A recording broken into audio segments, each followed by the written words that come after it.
दानियाल बाब नंबर 12। मुर्दे जी उठते हैं।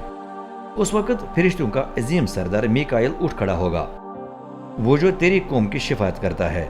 मुसीबत का ऐसा वक्त होगा कि कौम के पैदा होने से लेकर उस वक्त तक नहीं हुआ होगा, लेकिन साथ साथ तेरी कौम को नजात मिलेगी।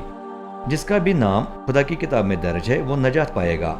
तब खाक में सोए हुए मुतअद्दिद लोग जाग उठेंगे, कुछ अब्दी जिंदगी पाने के लिए और कुछ अब्दी रुसवाई और घिन का निशाना बनने के लिए। जो समझदार हैं वो आसमान की आबोताब की मानद चमकेंगे, और जो बहुतों को रास्त राह पर लाए हैं वो हमेशा तक सितारों की तरह जगमगाएंगे। लेकिन तू ए दानियाल इन बातों को छुपाए रख, इस किताब पर आखिरी वक्त तक मोहर लगा दे। बहुत लोग इधर उधर घूमते फिरेंगे और इल्म में इजाफा होता जाएगा। आखिरी वक्त। फिर मैं दानियाल ने दरिया के पास दो आदमियों को देखा, एक इस किनारे पर खड़ा था जबकि दूसरा दूसरे किनारे पर। कतान से मुलबस आदमी बहते हुए पानी के ऊपर था। किनारों पर खड़े आदमियों में से एक ने उससे पूछा, इन हैरत अंगेज बातों की तकमील तक मजीद कितनी देर लगेगी? कतान से मुलबस आदमी ने दोनों हाथ आसमान की तरफ उठाए और अब तक जिंदा खुदा की कसम खाकर बोला, पहले एक अरसा, फिर 2 अरसे, फिर आधा अरसा गुजरेगा।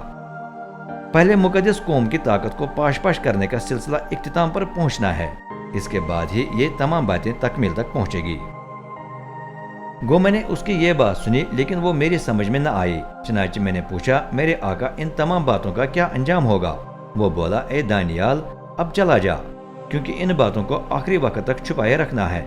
उस वक्त तक इन पर मुहर लगी रहेगी। बहुतों को आजमा कर पाक साफ और खालिस किया जाएगा, लेकिन बेदीन बेदीन ही रहेंगे। कोई भी बेदीन ये नहीं समझेगा, लेकिन समझदारों को समझ आएगी। जिस वक्त से रोजाना की कुर्बानी का इंतजाम बंद किया जाएगा और तबाही के मकरूहा बुत को मुकद्दस में खड़ा किया जाएगा, उस वक्त से 1290 दिन गुजरेंगे।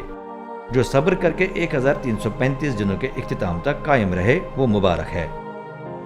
जहां तक तेरा ताल्लुक है, आखिरी वक्त की तरफ बढ़ता चला जा।